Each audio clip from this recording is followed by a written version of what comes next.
everyone, so today I'm going to show you on how to make a simple remedy for cough, especially yung makakati sa lalamunan. So, eto na yung ingredients. So, simple lang naman yung ingredients. Makikita nyo lang sa inyong mga kitchen. So, first, 2 slices of lemon, then honey, then you can just add it a lukewarm water.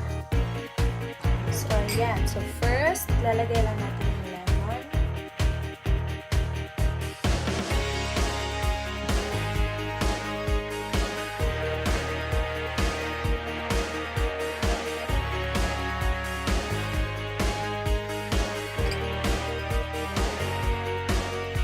Then after that is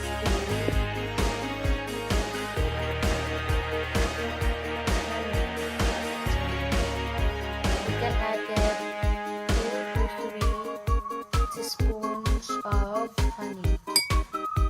Depends on you.